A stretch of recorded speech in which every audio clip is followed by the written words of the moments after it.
सा निजाकत पेंसरी यारा आज के बेचारो ऋषि दोस्तन के चे पियो ओए ते एक मानू मोर हुंदो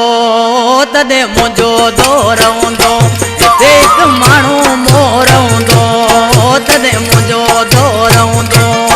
ना कंहिंजी कान कढीसी न कंहिंजी कान कढीसी लाके ते गौर हुंदो तदे मुंजो दौर हुंदो ते एक मानू मोर हुंदो तदे मुंजो दौर हुंदो हिते एक मानू मोर हुंदो तदे मुंजो दौर हुंदो आ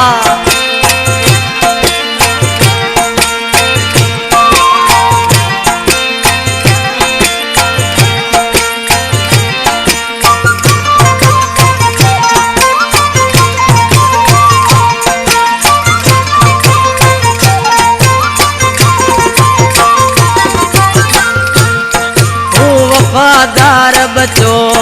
मुसा सोरा न सचो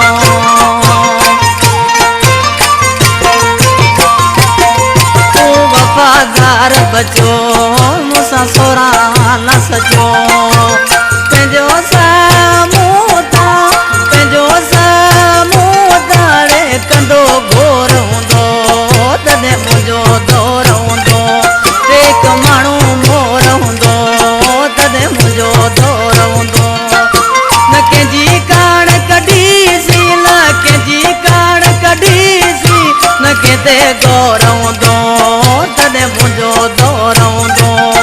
हिते माण्हू मोर हुंदो तदे मुंजो दौर हुंदो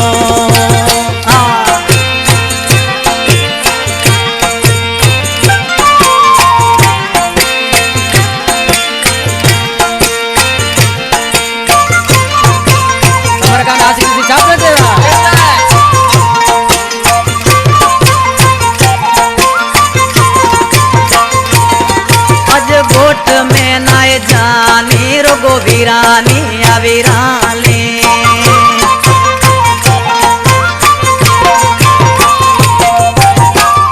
जाइनाज भगवादी आज की शिक्षा तो थे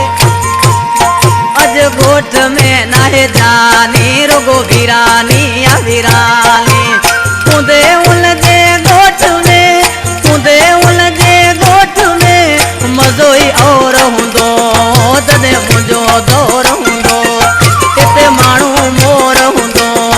तदे मुंजो दौर हुंदो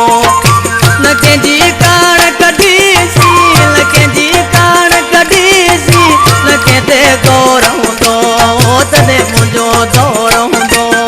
हिते माण्हू मोर हुंदो तदे मुंजो दौर हुंदो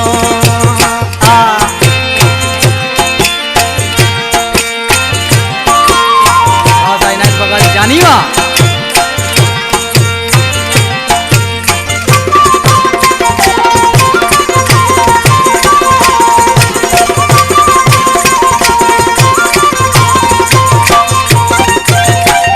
अब्दुल मजीद जिंद कलाम पसंद कयो आ गोराड़े का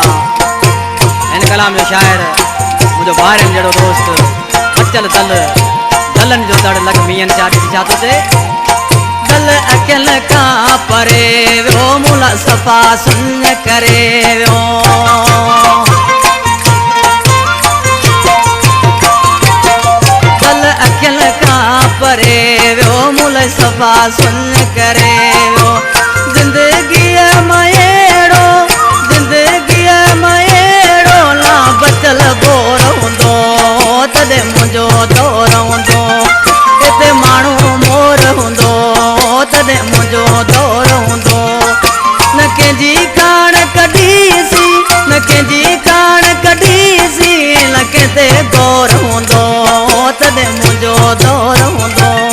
हिते माण्हू मोर हुंदो तदे मुंजो दौर